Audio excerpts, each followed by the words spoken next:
भगवान, तो वो भी एक प्रश्न होता है कि भगवान कैसे हैं, दिखते कैसे हैं, होते भी हैं या नहीं, हमने तो हम्म। देखा नहीं है। तो वो भी व्याख्या बड़ी सुंदर करी है आपने कि भगवान है कैसे, तो वो बताइए। एक्चुअली भगवान जो चैप्टर है ना, यदि कोई सच में बड़े दुख में बैठा है, जिस मुझे बहुत मैसेज आते हैं, प्रतिदिन इतने सारे मैसेज आते हैं, और जब ये मैं पढ़ता हूँ तो ऐसा लगता है कि ये मैंने पुस्तक लिखा है, ये पूरा अब सफल है, ये प्रयास पूरा सफल है। जब ऐसे कुछ मैसेजेस मिलते हैं, काफी लोगों के ऐसे मैसेज आते हैं कि मैं इतने दुख में थी या था, जो कोई भी मैसेज कर रहा है, और मैंने आपका पुस्तक पढ़ना शुरू किया, सब कुछ अच्छा है, सब कुछ बहुत ही अच्छा है, सब ठीक है। और जब हमने यह भगवान चैप्टर पढ़ाना है, जो परमात्मा चैप्टर जो कि यहाँ पर है, जिसको पढ़ना है वो पेज नंबर 18 से शुरू होता है, जब हमने यह पढ़ा ना, तब हमारी इच्छा शुरू हुई कि अब तो भक्ति करनी ही है। अब तक सोच रहे थे ये क्या लोग भक्ति भक्ति, क्या समय बिगाड़ रहे हैं, क्या ये कृष्णा कृष्णा राधा राधा शिव शिव क्या करना है, ये सब सब बेकार है, मतलब ये वो पागलों की तरह करना है। पर जब उन्होंने यह चैप्टर पढ़ा, उसके बाद मुझे बहुत मैसेज आया कि हमें पता ही नहीं था कि भगवान कैसे हैं, यह चैप्टर पढ़कर हमको पता चला। अब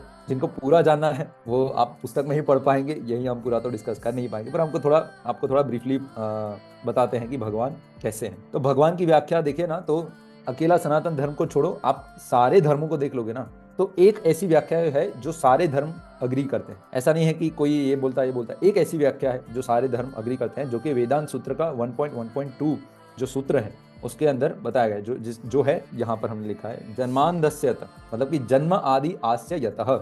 जन्म आदि मतलब कि उत्पत्ति आदि, उत्पत्ति जीविका और प्रलय, आस्य मतलब कि इस संसार का, यतः जो जिससे होता है उसको भगवान कहते हैं। मतलब कि जिनसे समस्त अस्तित्व उत्पन्न होता है, जिसकी जीविका चलती है और जो अंत होता है वही भगवान है। मतलब कि भगवान ही सभी के स्रोत है, मतलब उत्पत्ति, उसका चयन और उसका अंत, उस सभी जिससे होता है ना, वो भगवान है। तो यह हमने पहला इसका जो व्याख्या है वो यहीं पर दिया है।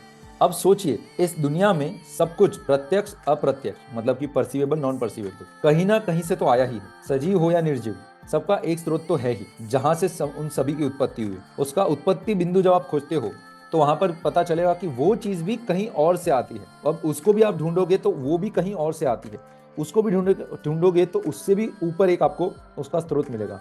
यह जो प्रारंभिक स्रोत है ना, जहां से सब कुछ आता है, जैसे कि आप बोलोगे मैं कहां से आया, मेरे माता पिता से, वो कहां से है, उनके माता पिता से, उनके माता पिता से, उनको देखोगे तो आप ऊपर जाओगे तो जो हमारे सप्तर्षि है वहां से आएंगे, सप्तर्षि से देखोगे तो हमारे जो ऋषि मुनि गोत्र के मुनि हैं उनसे आएंगे, उनसे आगे देखोगे तो वो ब्रह्मा से आए हैं, ब्रह्मा किससे आए तो उनसे ऊपर, उनसे ऊपर, वो जब अल्टीमेट जब टॉप पर जाते हैं, प्रारंभिक स्रोत जहां से सबकी उत्पत्ति हुई है, जहां से सबको स्थिरता प्राप्त होती है और जिनमें सब अंत में घुल जाता है, उस प्रत्यक्ष अप्रत्यक्ष सजीव निर्जीव आत्मा और पदार्थ का मूल स्रोत है भगवान। यह व्याख्या अंतिम कह सकते हैं कि भगवान की व्याख्या है। अब भगवान का ये एज अ कैरेक्टरिस्टिक के रूप में तो हमने देख लिया कि अच्छा कौन है भगवान, पर कैसे हैं भगवान, वो उसके बाद वाले पेज में ही हमने बताया है, जिसमें सबसे इंपॉर्टेंट जो है दो तीन चीजें हैं जिसके बारे में बता देते हैं, उनके गुण कैसे हैं। पहले तो तीन शब्द हमने यूज किए इसके लिए, सर्वव्यापक, सर्वज्ञ और सर्वशक्तिमान। भगवान के यह मुख्य तीन गुण है, मतलब कि सर्वव्यापक मतलब कि जो हर जगह उपस्थित है, सर्वज्ञ यानी कि जो सब कुछ जानते हैं, और सर्वशक्तिमान जो कि सर्वशक्तिमान है। फिर तो और तीन शब्द यूज किए हैं जो कि है कर्तु अकर्तु अन्यथा कर्तु, मतलब कि भगवान वे वो कर सकते हैं जो हम कर सकते हैं, अकर्तु मतलब वे वो भी कर सकते हैं जो हम नहीं कर सकते, और अन्यथा कर्तु मतलब वे वो सब भी कर सकते हैं जिसका हम सोच भी नहीं सकते। हम सोच भी नहीं सकते कि ऐसा कोई कर्म होता है, वो भी भगवान कर सकते हैं। तो यह भी शास्त्र इसके बारे में भी बताया है। बट और इन सभी गुणों के ऊपर टॉप पर यह होता है कि सबसे महत्वपूर्ण बात यह है कि वो हम सभी जीवात्माओं के परम हितैषी है। भगवत गीता के 5.29 में यह आता है सुहृदम सर्वभूतानाम, मतलब कि भगवान को यहाँ पर सुहृद शब्द यूज किया है। मित्र यार दोस्त ऐसा कुछ नहीं यूज किया है, सुहृदम। सुहृद का तात्पर्य यह है कि वह मित्र जो हमेशा अच्छा चाहते हैं, आपका परम मित्र, परम शुभचिंतक, उनसे बड़ा शुभचिंतक आपका कोई हो ही नहीं सकता। वो हमेशा आपका सबसे उचित चाहते हैं, और भले ही फिर हमारी गलतियां त्रुटियां, गलत प्रवृत्तियां, हमारे कर्म सब कुछ देखते हैं, बट फिर भी हमारा अल्टीमेट टॉप चाहते हैं। यही उनका स्वभाव है, हमारा सब कुछ बुरा देखने के पश्चात भी वो हमारा अल्टीमेट बेस्ट चाहते हैं। तो और बाकी आगे भगवान के 6 और व्याख्याओं के बारे में बताया गया है कि भगवान को भगवान क्यों कहा जाता है। भग का मतलब होता है ऐश्वर्य, और वान का मतलब जो भरपूर है, जैसे कि धनवान, गुणवान, बलवान। इसका मतलब क्या है, धनवान मतलब जिसके पास धन बहुत सारा है, मतलब भरपूर है। बलवान मतलब जिसके पास भरपूर प्रमाण में बल है। गुणवान का मतलब जिसके अंदर गुणों का बहुत ही भंडार है। वैसे ही भगवान मतलब कि जिनमें सारे ऐश्वर्यों का भंडार है समग्र में। ये विष्णु पुराण के 6.5 47 6.5.47 के अंदर पराशर मुनि बताते हैं भगवान की व्याख्या। ऐश्वर्यस्य समग्रस्य वीर्यस्य यशस्य श्रिय ज्ञान वैराग्य यश चैव क्षणाम भग इतिंगना। मतलब कि 6 जो उनके ऐश्वर्य है, ताकत, यश यानी कि फेम, संपत्ति, ज्ञान, सुंदरता और त्याग, ये 6 गुण ही ऐसे गुण हैं जिससे आप किसी से भी यदि आप अट्रैक्टेड हो ना, आप खुद देखिएगा, इनमें से एक और दो या फिर ज्यादा ऐसे गुण होंगे जो उनमें होंगे, इसीलिए आप अट्रैक्टेड हो। दुनिया में कोई भी व्यक्ति ऐसा नहीं है जिससे आप अट्रैक्टेड होंगे और उनमें इनमें से 6 गुण में से कोई एक या 2 गुण या फिर ज्यादा गुण उनमें नहीं होंगे। आप खुद भी कभी भी सोच लोगे ना तो आपको पता चल जाएगा। अधिकतर क्या होता है, लड़के को लड़की पसंद है, लड़की को लड़का पसंद है। लड़कियों को क्या दिखता है लड़कों में, उनमें दिखते हैं या तो ताकत, उनका फेम, उनकी संपत्ति, उनका ज्ञान, उनकी सुंदरता या फिर उनका त्याग। ये 6 में से ही कोई ना कोई चीज है जिससे वो इंप्रेस होते हैं। लड़के क्या देखते हैं लड़की में, ताकत तो जनरली नहीं देखते हैं, परंतु वो क्या देखते हैं, उनकी सुंदरता। अधिकतर मेनली टेंडेंसी ये होती है कि वो सुंदरता देखते हैं, उनके सुशील गुण देखते हैं, ये सब देखते हैं, वो भी इसी के अंदर आ जाता है। तो इन्हीं से आप किसी से इंप्रेस होते हो। अभी आप सोचिए, यदि इन नॉर्मल लोगों में इतना एक एक थोड़ा थोड़ा गुण देखकर आप इतना इंप्रेस हो गए हो, तो जब भगवान आपके सामने आएंगे जो स्रोत है इन सभी गुणों का, जिनसे ये सारे गुण आते हैं, तो आप कितने इंप्रेस होंगे। आपका हृदय भी रहेगा वहां खड़े भी नहीं रह पाओगे। तो इतने वो भगवान सारे गुणों का स्रोत है, इसीलिए भगवान है। ये कोई रैंडम व्यक्ति नहीं है कि आप यहाँ से चले जाएगा और आपको कोई फर्क नहीं पड़ेगा। आप देखोगे या तो आपको जेलसी होगी या तो आप उनसे मोहित हो जाओगे, खत्म। जैसे कि दुर्योधन थे, अब उनके गुण नहीं है तो उनको जेलसी होती है। वो भगवान को देखकर भी वो जेलस होते हैं, वो भगवान को देखकर भी इंप्रेस। जेलसी क्या है, अल्टीमेटली जेलस इज इंप्रेशन, मतलब वो इंप्रेस हो गए हैं परंतु वो सहन नहीं कर पा रहे हैं। ये तुम्हारे पास ये सब कैसे हो सकता है, ये तो मेरे पास होना चाहिए। तो जो लोग जेलस हैं वो बेसिकली वो दुष्ट लोग हैं, और जो लोग अर्जुन के समान हैं, जो भगवान की जो ये सारी है जो ऐश्वर्य उनको अप्रिशिएट कर पाते हैं और उनकी भक्ति करते हैं, वो अर्जुन के समान है। जेलस है वो दुर्योधन के समान हो जाते हैं। जैसे ईश्वर को समझा हमने कि ईश्वर क्या हम्म है, ईश्वर कैसे हैं। हम्म उसके बाद प्रश्न आता है कि ईश्वर को खुश कैसे करें, उन्हें प्रसन्न कैसे करें। तो बहुत सारी चीजें होती हैं कि ये करना चाहिए, वो करना चाहिए। वो जो एक्सप्लेनेशन है आपका वो भी बहुत सुंदर है। एक बार वो बताइए कि ईश्वर को प्रसन्न कैसे करें। जी, भगवद गीता में श्लोक आता है, हम उसे एक एक्चुअली यह सेम श्लोक भगवद गीता और भागवतम दोनों में आता है। भगवद गीता का जिसको पढ़ना है 9.26 और भागवतम में, श्रीमद् भागवत महापुराण में 10.81.4, उसके अंदर यह श्लोक आता है, पत्रम पुष्पम फलम तोयम यो में भक्त्या प्रयश्यति तदहम भक्तित्व परहतम स्नामि प्रयतात्मनः। और इसी का थोड़ा अल्टरनेट वर्जन है वो भागवतम में आता है। यहाँ पर भगवान क्या कहते हैं, आई थिंक अधिकतर लोग इसको जानते हैं, पर फिर भी इसको जानते हो यदि इसको आप अप्रिशिएट नहीं कर पाते हो, इसका मतलब यह है कि आपको और अधिक ध्यान से और अच्छे से जानने की आवश्यकता है। तो यह इतना सुंदर श्लोक है, इतना सुंदर श्लोक है कि मैं ऐसे ऐसे व्यक्तियों को जानता हूँ कि वो सिर्फ इस एक श्लोक के तात्पर्य को जानकर उन्होंने संसार त्याग दिया। वो सन्यासी हो गए या फिर ब्रह्मचारी बन गए, लाइफ टाइम ब्रह्मचारी बन गए, बाल ब्रह्मचारी, मतलब जो भी जीवन भर ब्रह्मचारी बनना था। हम ऐसे लोगों को पर्सनली जानते हैं। ये इस श्लोक के तात्पर्य को देखकर उनके आंखों में से आंसू हो गए और उन्होंने छोड़ दिया कि बस अभी खत्म, मैं मेरा पूरा जीवन इन्हीं भगवान को देना चाहता हूँ, मैं किसी और को नहीं देना चाहता हूँ। मैं पर्सनली ऐसे लोगों को जानता हूँ। ये इतना स्ट्रांग है श्लोक। तो यहाँ पर बताया ये जा रहा है कि जो पत्रम पुष्पम फलम तोयम है, ये भगवद गीता में तो भगवान अर्जुन को बता रहे हैं, परंतु भागवतम में जो है वहां पर ये शब्द भगवान कृष्ण के मुख से निकले थे, तब निकले थे जिस समय उन्होंने बचपन के उनके दरिद्र गुरुकुल मित्र सुदामा द्वारा दिए गए सूखे चावल ग्रहण किए थे। अपने मित्र के शुद्ध निस्वार्थ प्रेम से लिप्त उन्होंने उन सूखे चावल के हर एक निवाले के बदले एक एक ब्रह्मांड देना शुरू कर दिया। चावल का एक निवाला और एक ब्रह्मांड। यहाँ पर 1 बीघा जमीन की बात नहीं हो रही है। आप सोचो, आप आसपास किसी को बोलो कि भाई ये 1 बीघा जमीन दे दोगे, आपके घर के वाले को किसी को बोलो, अपने भाई को बोलो, अपने चाचा को बोलो, पापा को बोलो, पापा ये 1 बीघा जमीन दे दोगे? बोले हाँ दे दूंगा। कितना पैसा? बोले ये लो मुट्ठी चावल। वो देंगे क्या? नहीं देंगे। भगवान को देखो, 1 बीघा जमीन नहीं, 1 एकड़ नहीं, एक गांव नहीं, एक राज्य नहीं, एक देश नहीं, एक खंड नहीं, एक पृथ्वी नहीं, पूरा ब्रह्मांड दे रहे हैं, वो भी बिना मांगे। सुदामा को सिर्फ एक चावल ऐसे लेते हुए, एक बार एक ऐसे चावल खाए उन्होंने और वहां पर पूरा ब्रह्मांड भगवान ने दे दिया। एक एक खाते हुए एक एक ब्रह्मांड दे रहे।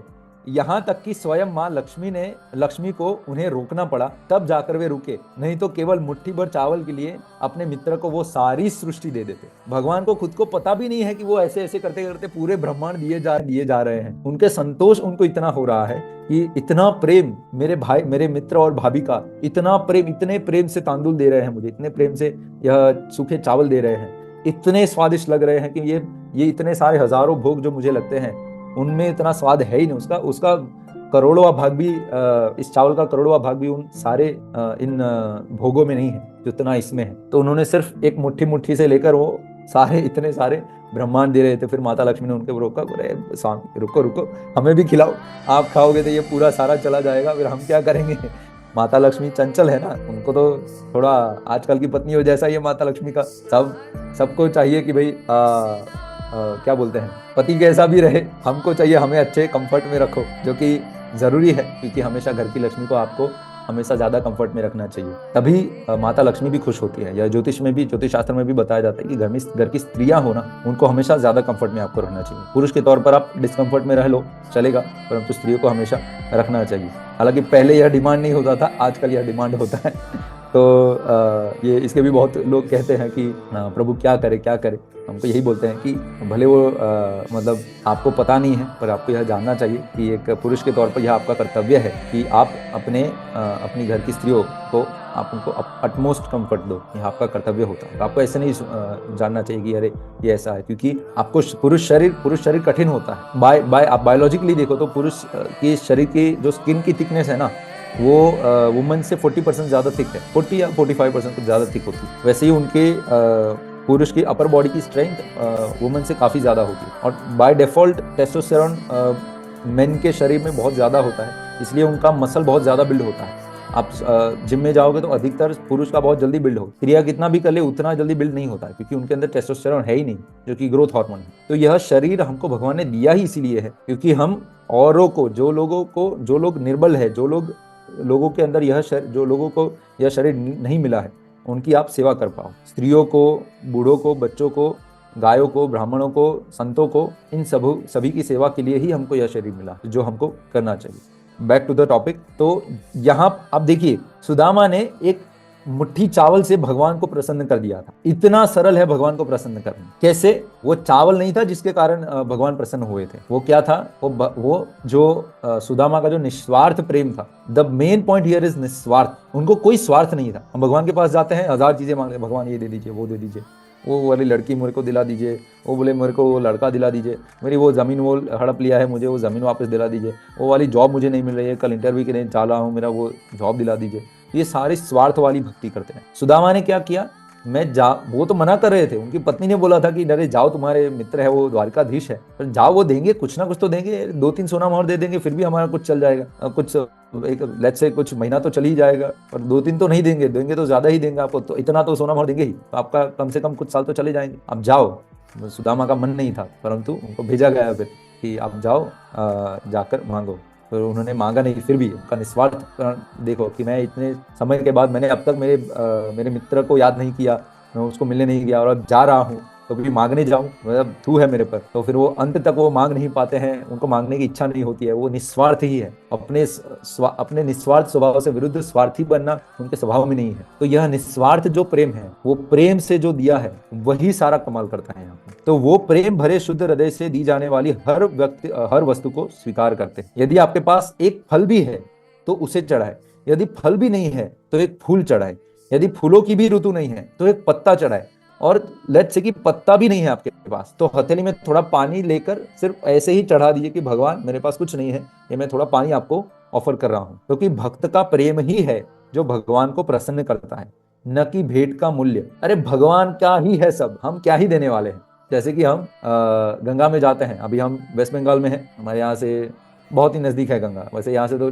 वॉकिंग डिस्टेंस पर जलंगी है, क्योंकि गंगा का एक पार्ट है, और थोड़ा आगे जाएंगे तो 2-3-4 किलोमीटर के अंदर गंगा आ जाती है। तो हम रेगुलरली जाते हैं। तो जब हम जाते हैं तो करते क्या है, गंगा में जाकर पहले दंडवत प्रणाम करते हैं, बाहर से अंदर एंटर होते हैं, आचमन करते हैं, और फिर पहले गंगा माता से पानी लेते हैं, गंगा माता को देते हैं। तो हमने कुछ दिया है क्या? हमने कुछ नहीं दिया है। सच में देखे तो भगवान, मतलब गंगा माता को हमने गंगा माता से लिया पानी, गंगा माता को वापस दिया। तो यहाँ पर जो देने की जो चीज है वो गंगा माता ही देती है, हम देते हो गंगा माता को ही है। परंतु यहाँ पर डिफरेंस कहाँ आता है कि हमने चूज किया कि हम लेंगे और माता को देंगे। और लोगों में, हमारे में फर्क क्या है कि हमने हमारा भाव, देने का भाव, और जबकि और क्या करते हैं, वो लेते जाते हैं, पानी भरो, बॉटल भरो, बेचो, गंगा जल 100 रुपया 100 रुपया, ऐसे ही वो बेचते हैं। तो यह भाव में डिफरेंस होता है कि हम भगवान से ही लेते हैं और भगवान को ही वापस देते हैं। जैसे कि माता, एक पिता होते हैं, जब मिठाई लेकर आते हैं अपने बच्चों को। तो दो तीन बच्चे हैं,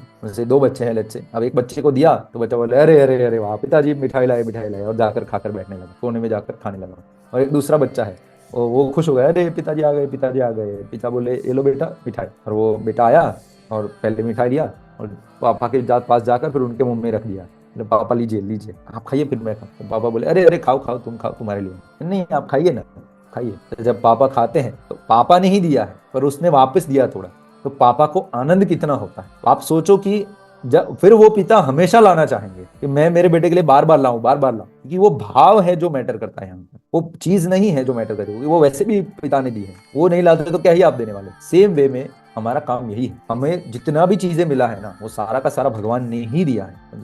फर्क क्या होता है कि और लोग भोग कर लेते हैं और अपना अपना कर कर फिर सो जाते हैं, वो कोई थैंकफुलनेस नहीं है, कोई ग्रेटिट्यूड नहीं है। हमारा बस यही है, भगवान इतना ही चाहते कि यू जस्ट बी ग्रेटफुल। वो चाहते ही मतलब वो कहते भी नहीं कि आप हो या ऐसा कुछ, पर यदि आप होंगे, क्योंकि ये आपका कर्तव्य बनता है, तो यदि आप होंगे तो भगवान बहुत ही इजीली, बहुत ही सरलता से प्रसन्न हो जाएं। तो ऑल दैट भगवान को जो चाहिए है वो ये है कि आप अपना भाव भगवान के प्रति दिखाएं, आपका ग्रेटफुलनेस दिखाएं और भगवान को अपने परिवार के सदस्य माने, यही आप उनको चाहिए होता है। और इतना सरल होता है, बस कुछ नहीं, सुबह सुबह उठो ना, इतना भी कर लो ना, आपको फूल भी नहीं चढ़ाना है, कुछ नहीं चढ़ाना है, थोड़ा पानी लेकर भगवान को ऐसे दिखाकर बोलेंगे भगवान कुछ नहीं है, इतना भी ले लो, तो इतना भी दे दोगे ना, यदि प्रतिदिन इतना भी किया ना कंसिस्टेंटली, फिर भी आपका प्रेम भगवान के प्रति जाग जाएगा समय के साथ, और फिर आपके जो हृदय में जो भी मैल है और ये सब है वो धीरे धीरे धीरे धीरे निकलता जाएगा, और जो संस्कार के प्रति जितना आपका यह मोह है जिसके कारण आपके जीवन में दुख आ रहे हैं वो भी सारा चला जाए। सो इतना इजी है भगवान को प्रसन्न करना। बहुत ही सुंदर प्रतीक जी, बहुत ही निश्चल मन चाहिए बस। इसी तरीके से कहा जाता है कि जब जब पृथ्वी पे कोई पाप बढ़ जाता है तो ईश्वर जन्म लेते हैं, ईश्वर अवतार लेते हैं। उसमें है, महाभारत में गीता में है, यदा जी यदा हि धर्मस्य ग्लानिर्भवति भारत जी। अभ्युत्थानम् अधर्मस्य तदात्मानं सृजाम्यहम्। सुजाम में हम जी तो हाँ। ईश्वर के अवतार को लेके भी कितने प्रश्न हैं। कोई कहते हैं कि 10 अवतार हैं, कोई सी में लिखा है 24 अवतार हैं। हम्म तो इतनी भिन्नता अवतारों में, तो कितने अवतार हैं ईश्वर के? जी, बहुत ही इंपॉर्टेंट प्रश्न किया है आपने। वैसे जिन लोगों ने हमारे पुस्तक पढ़ा है, ये इसी चैप्टर में, परमात्मा चैप्टर में, इसके बारे में हमने और डिटेल में बताया है। आपने जैसे बताया, लोगों का प्रश्न यही होता है कि अवतार कितने हैं। कुछ कुछ लोग कहते हैं 10 अवतार है, नहीं 24 है, गलत। 100 है, निकट भी नहीं। 1000 है, नो। कितने अवतार हैं? अनलिमिटेड अवतार हैं, उनके अवतार की कोई संख्या ही नहीं है। परंतु हमें जितने ज्ञात है उसके अनुसार यदि समझने का प्रयास करें तो अवतार से पहले अवतार के प्रकार के बारे में बात कर सकते हैं। जैसे कि 6 प्रकार के अवतार होते हैं जो शास्त्रों में बताए हैं। एक होता है पुरुष अवतार, दूसरा लीला अवतार, तीसरा गुणावतार, चौथा मनवंतर अवतार, पांचवा युगावतार, छठा शक्तावेश अवतार, शक्ति आवेश अवतार, जो कि भगवान शक्ति के रूप में एक मानव के अंदर प्रवेश कर कर उसको एज अ भगवान अपने प्रतिनिधि के रूप में अवतार लेकर आते हैं, वो शक्तावेश अवतार कहते हैं। सबसे पहले पुरुष अवतार। पुरुष अवतार 3 होते हैं, कारणोदक्षाय विष्णु, गर्भोदक्षाय विष्णु और क्षीरोदक्षाय विष्णु। जो लोगों ने हमारा बॉस पुस्तक में जो ब्रह्मांड का मूल ज्ञान पढ़ा होगा उन लोगों को इसके बारे में पता होगा कि हमारे ब्रह्मांड की संरचना क्या है। तो विष्णु भगवान के 3 जो मुख्य प्रकार है वो यह है, कारणोदक्षाय विष्णु, जो कि सारे ब्रह्मांड जिस कारण सागर में फ्लोट कर रहे हैं वो उस कारण सागर में भगवान कारणोदक्षाय विष्णु वहां पर वो फ्लोट करते हैं, वहीं पर वो योग निद्रा में सोए हुए हैं। वैसे गर्भोदक्षाय विष्णु है, वो पर्टिकुलर जो एक एक ब्रह्मांड है उसके अंदर जो सागर है उसको हम उस गर्भ को हिरण्य गर्भ कहते हैं, और वो जो समुद्र है उसको गर्भोदक्षाय समुद्र कहते हैं। और उसके अंदर सोए हुए जो लेटे हुए जो भगवान विष्णु है वो गर्भोदक्षाय विष्णु है, और इन्हीं के नाभि से ब्रह्मा जी की उत्पत्ति होती है। क्षीरोदक्षाय और कारणोदक्षाय विष्णु के नाभि से नहीं होता, गर्भोदक्षाय विष्णु के नाभि से होता है। वैसे ही तीसरे हैं क्षीरोदक्षाय विष्णु, जो कि भूमंडल के ऊपर क्षीर सागर है, दुग्ध सागर, उसके ऊपर क्षीरोदक्षाय विष्णु है। ये वही विष्णु है जिनके पास जो सारे यह भगवान के पास जितने देवी देवता और जो ब्रह्मा जी जो सब जाते हैं याचना के लिए, वो यही विष्णु है, क्षीरोदक्षाय विष्णु। तो यह हुए पुरुष अवतार। उसके बाद आते हैं लीला अवतार। तो लीला अवतार वैसे अनंत है, परंतु इस हमारे अभी के शास्त्रों के हिसाब से गिने तो जो 24-25 है उनका पूरा लिस्ट हमने इसके अंदर पुस्तक के अंदर 34 पेज नंबर पर दिया है। यह वो अवतार है लीला अवतार जो लीला दिखाने के लिए आते हैं।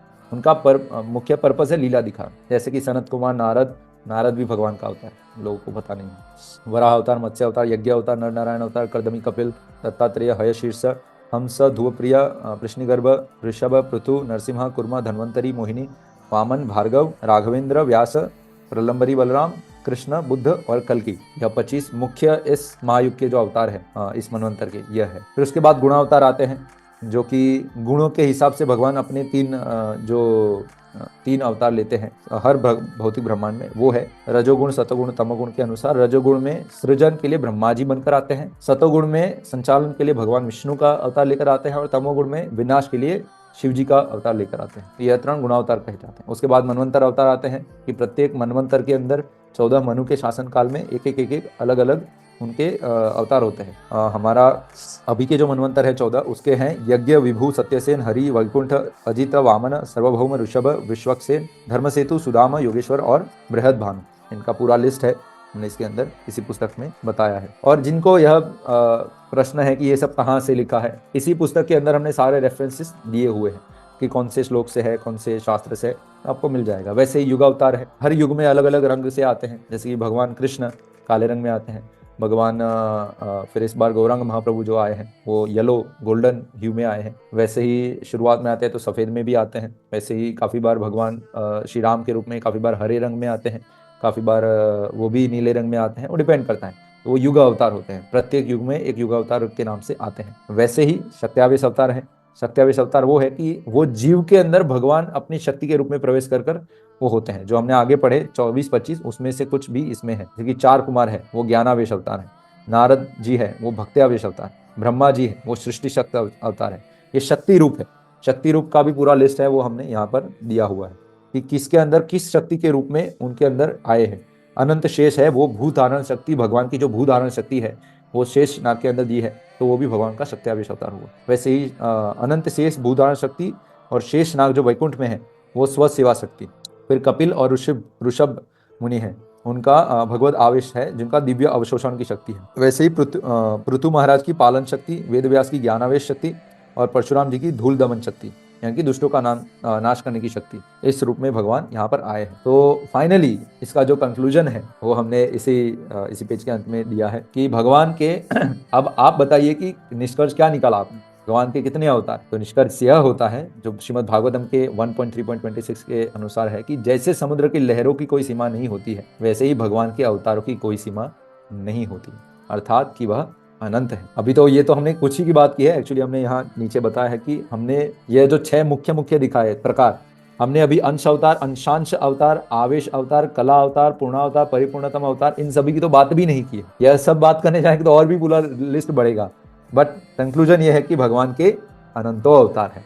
सो I think this should answer your question. तो आखिरी प्रश्न जो मैं पूछना चाहती हूँ, आपका एक कोई प्रोजेक्ट अभी आया है जिसके बारे में सुनने को मिला है, प्रोजेक्ट गोल्डन बर्ड, उसके बारे में बताइए प्रतीक जी कि क्या है वो। वैसे प्रोजेक्ट गोल्डन बर्ड, जिसको हम सरल हिंदी में बताए तो प्रोजेक्ट सोने की चिड़िया इसको कह सकते हैं हम। सोने की चिड़िया नाम हमने इस प्रोजेक्ट का इसलिए रखा है क्योंकि भारत को पहले सोने की चिड़िया कहा जाता था। उसको क्यों सोने की चिड़िया कहा जाता था और वो कैसा था वह देश, उस हमारे इस करंट भारत को वापस वो सोने की चिड़िया बनाना, वो पूरा प्रोजेक्ट है, प्रोजेक्ट गोल्डन बर्ड।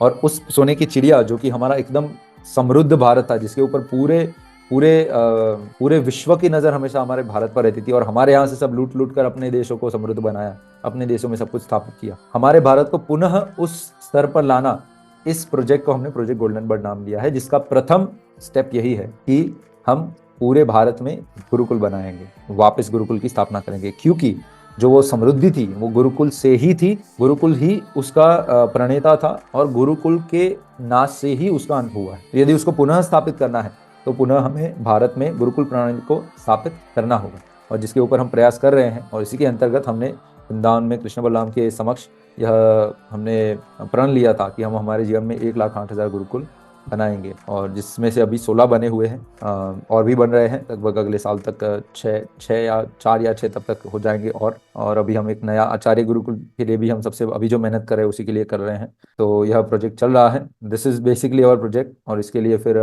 आप सभी भारतीयों की, आप सभी की, हमें सनातनियों की बहुत बहुत सहायता की आवश्यकता होगी। जैसे जैसे आवश्यकता होगी हम बताएंगे, अभी तो हम कर रहे हैं, लेट्स सी, जैसे ही आवश्यकता होगी हम अनाउंस करेंगे। और आप सब मिलकर फिर, आप सभी का यदि सहाय रहा, आप सभी का साथ रहा, तो हम अवश्य यह भारत को पुनः सोने की चिड़िया बनाकर ही रहेंगे। उसके बिना हम इस जीवन का त्याग नहीं करेंगे, और यदि किसी कारण हो गया तो भगवान के पास नहीं जाएंगे, वापस आएंगे यहीं पर यह गोल्डन बर्ड बनाकर फिर भगवान के पास जाएंगे, वरना नहीं जाएंगे।